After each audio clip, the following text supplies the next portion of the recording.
Thiruvananthapuram corporation ഭരണം BJP. നേടിയ ശേഷമുള്ള പ്രധാനമന്ത്രി നരേന്ദ്രമോദിയുടെ കേരളത്തിലേക്കുള്ള ആദ്യ സന്ദർശനം വൻ ആഘോഷമാക്കുകയാണ് ബി.ജെ.പി. കേരളത്തിനായി വമ്പൻ വികസന വാഗ്ദാനങ്ങളാണ് പ്രധാനമന്ത്രി മുൻപോട്ട് വെച്ചിരിക്കുന്നത്. കേരളത്തിന്റെ മുഖച്ഛായ തന്നെ മാറ്റുമെന്ന് പറഞ്ഞുകൊണ്ട് മോദിയുടെ ഗ്യാരണ്ടി എന്ന ലേബലിലാണ് ഈ പ്രഖ്യാപനങ്ങളെല്ലാം നടത്തിയിരിക്കുന്നത്. വിഴിഞ്ഞം അന്താരാഷ്ട്ര തുറമുഖത്തിന്റെ രണ്ടാം ഘട്ട വികസനം, തിരുവനന്തപുരത്തെ ഒരു ആധുനിക മെട്രോ നഗരമാക്കി മാറ്റുന്നതിനുള്ള ഉപഗ്രഹ നഗര പദ്ധതികൾ, അമൃത് ഭാരത് സ്റ്റേഷൻ പദ്ധതിയിൽ ഉൾപ്പെടുത്തി റെയിൽവേ സ്റ്റേഷനുകളുടെ നവീകരണം തുടങ്ങി വികസനത്തിന്റെ ഒരു നീണ്ട പട്ടികയാണ് പ്രധാനമന്ത്രി നിരത്തിയത്. കേരളത്തിനായി 3 അമൃത് ഭാരത് എക്സ്പ്രസുകളാണ് പ്രധാനമന്ത്രി ഫ്ളാഗ് ഓഫ് ചെയ്തത്. തൃശൂർ ഗുരുവായൂർ റൂട്ടിൽ പുതിയ പാസഞ്ചർ ട്രെയിൻ സർവീസും അനുവദിച്ചിട്ടുണ്ട്.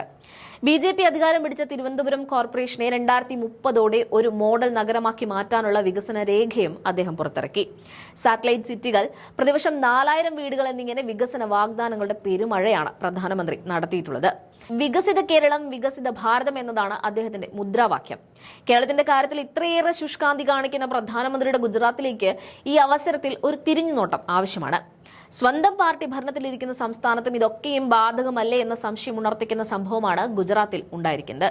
കഴിഞ്ഞ ദിവസം ഗുജറാത്തിലെ സൂറത്തിൽ 21 കോടി രൂപ ചെലവഴിച്ച് നിർമ്മിച്ച ഒരു കൂറ്റൻ ജലസംഭരണി ഉദ്ഘാടനത്തിന് മുൻപേ തന്നെ തകർന്നു വീണു. ഇതിന്റെ ദൃശ്യങ്ങൾ സമൂഹ മാധ്യമങ്ങളിൽ വ്യാപകമായി പ്രചരിക്കുന്നുണ്ട്. 3 വർഷത്തോളമായി പണി നടക്കുന്ന പദ്ധതി ആദ്യമായി വെള്ളം നിറച്ചപ്പോൾ തന്നെ ചീട്ടുകൊട്ടാരം പോലെ നിലം പതിക്കുകയായിരുന്നു. 33 ഗ്രാമങ്ങളിലെ ജനങ്ങളുടെ പ്രതീക്ഷകളാണ് നിമിഷ നേരം കൊണ്ട് ഇല്ലാതായത്.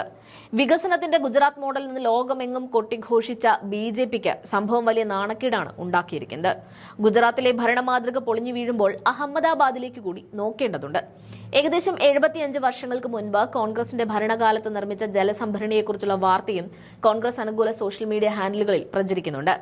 കാലപ്പഴക്കം സംഭവിച്ചതിനെ തുടർന്ന് ടാങ്ക് പൊളിച്ചു നീക്കാൻ അധികൃതർ തീരുമാനിക്കുകയായിരുന്നു. ആധുനിക സാമഗ്രികൾ ഉപയോഗിച്ചിട്ടും ടാങ്ക് പൊളിക്കാൻ കഴിഞ്ഞില്ല. ഒടുവിൽ JCBകൾ കൊണ്ടുവന്ന് ഏറെ പണിപ്പെട്ടാണ് വാട്ടർ ടാങ്ക് തകർത്തത്. 2 നിർമ്മിതികളുടെയും ദൃശ്യങ്ങൾ താരതമ്യപ്പെടുത്തിയുള്ള ദൃശ്യങ്ങൾ സമൂഹ മാധ്യമങ്ങളിൽ പ്രചരിക്കുന്നുണ്ട്. സൂറത്തിലെ ജലസംഭരണി തകർന്ന സംഭവത്തിൽ പോലീസ് നടപടി കർശനമാക്കി.